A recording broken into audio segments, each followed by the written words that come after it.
Good evening everyone, कैसे हैं आप सब लोग। आई होप अच्छे होंगे। Welcome to study with Sumita. आज की हमारी करंट अफेयर्स के क्वेश्चंस हैं जो कि मैं आपको एक्सप्लेन करूंगी और जो कि इम्पोर्टेंट है वही क्वेश्चन मैं आपके लिए लेकर आई हूं। तो वीडियो पूरा देखिएगा। चलिए स्टार्ट करते हैं। कौन सा देश अंतर्राष्ट्रीय वायु अभ्यास तरंग शक्ति 2024 को मेजबानी करता है? ठीक है, तो ये भारत करता है। अब इसके बारे में भी हम जान लेते हैं क्योंकि क्वेश्चन से रिलेटेड और भी क्वेश्चंस बन जाते हैं, है ना।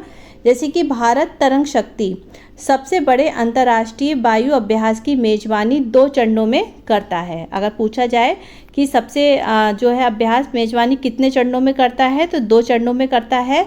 अगस्त में जो है तमिलनाडु और सितंबर में राजस्थान में, ये याद रखिएगा। ठीक है, इस कार्यक्रम का उद्देश्य क्या है? इसका कार्यक्रम का उद्देश्य है राजनीतिक संबंधों को मजबूत करना है।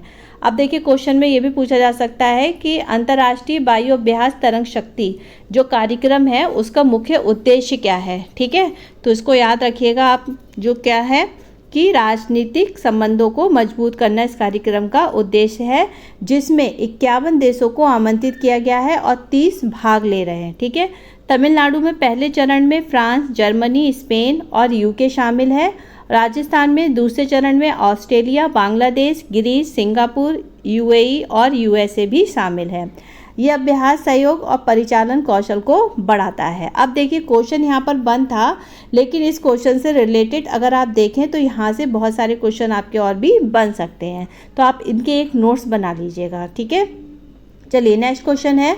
हाल ही में समाचारों में देखा गया कृष्णराज सागर बांध किस राज्य में स्थित है? तो यह आपके कर्नाटक में है। इसके बारे में भी जान लेते हैं थोड़ा सा। कावेरी बेसिन में भारी वर्षा ने कृष्णराज सागर बांध से पानी की निकासी को बढ़ा दी है। बोडेयार राजवंश द्वारा कन्नवाड़ी में कावेरी नदी पर बनाया गया। अब यहाँ पे ये पूछा जा सकता है, कावेरी नदी पर बनाया गया ये जो कन्नवाड़ी है वो किस राज्य के द्वारा बना था? तो ये बोडेयार राजवंश के द्वारा बना था। ठीक है, कब बना था? 1917 में राजा कृष्णराज ओड़ैया ने चतुर्थ के नाम पर कृष्णराज सागर नाम दिया था। ठीक है, बांध शिव समुद्र के जल विद्युत बिजली स्टेशन, मैसूर शहर के पेयजल और सिंचाई उद्देश्यों के लिए पानी की आपूर्ति ये करता है। नेक्स्ट क्वेश्चन है।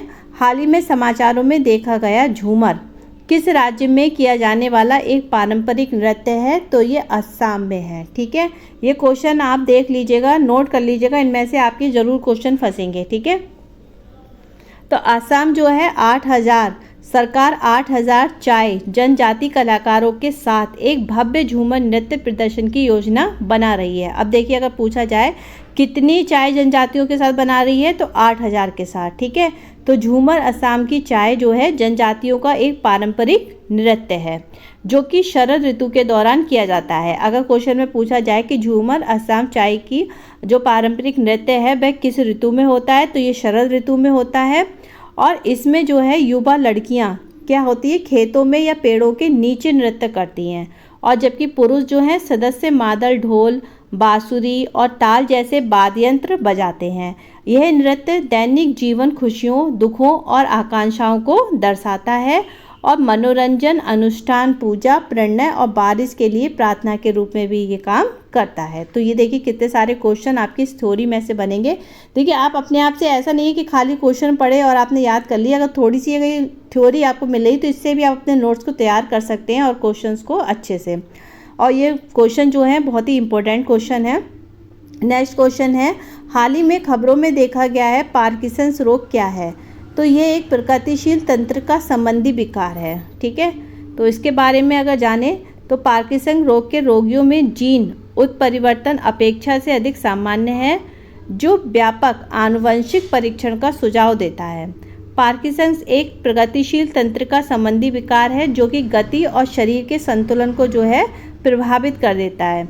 आमतौर पर ये कितने वर्ष के आयु के आसपास शुरू होता है? तो इस 60 वर्ष के। ठीक है, ये पूछा जा सकता है कि ये जो पार्किंसंस रोग है तो किस आयु के आसपास शुरू होता है? तो 60 वर्ष की आयु के आसपास शुरू होता है और पुरुषों को प्रभावित होने की संभावना इसमें अधिक होती है।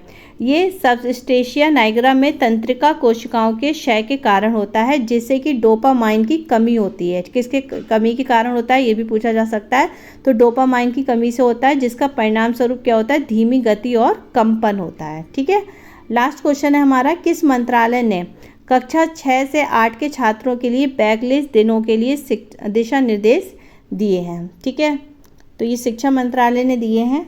तो ऑप्शन में तो शिक्षा मंत्रालय है, पर इसके बारे में और जान लेते हैं कि केंद्रीय शिक्षा मंत्रालय ने राष्ट्रीय शिक्षा नीति 2020 की सिफारिश के अनुसार 6 से 8 के छात्रों के लिए बैकलेस दिनों के दिशा निर्देश घोषित किए हैं। इसमें आपके 10 दिनों की अवधि शामिल है और यहाँ छात्र स्थानीय व्यवसायिक विशेषज्ञों जैसे कि बढ़ई और कलाकारों के साथ इंटर्न करते हैं। उद्देश्य अवलोकन आधारित क्या है, इसका सीखने को बढ़ावा देना है। जैसे कि अगर आप बात करें तो बैकलेस यानी बिना बैग के शिक्षा देना है, तो इससे जो है बच्चों को सीखने को बढ़ावा देना है, समुदाय की परस्पर निर्भरता को समझना है। समुदाय में बच्चों को आप सिखाएंगे तो बच्चों में आपस में सहयोग के द्वारा सीखेंगे और समुदाय में एक दूसरे पर परस्पर निर्भरता को भी समझेंगे। बाजार के दौरे कराएं, धर्मार्थ कार्य कराएं, रिपोर्ट लेखन जैसी गतिविधियों के माध्यम से श्रम की गरिमा को बढ़ावा देना है। ये इसका उद्देश्य है बैकलेस शिक्षा देने का। ठीक है, अगर वीडियो अच्छा लगा हो तो प्लीज़ सब्सक्राइब करिएगा, शेयर करिएगा, कमेंट में बताइएगा कि कैसे लगा, और फिर मैं नेक्स्ट वीडियो आपके लिए लेकर आती हूँ डेली करेंट अफेयर्स। तो बस लाइक करिएगा। अगले वीडियो में फिर मिलती हूँ, तब तक के लिए बाय बाय, टेक केयर।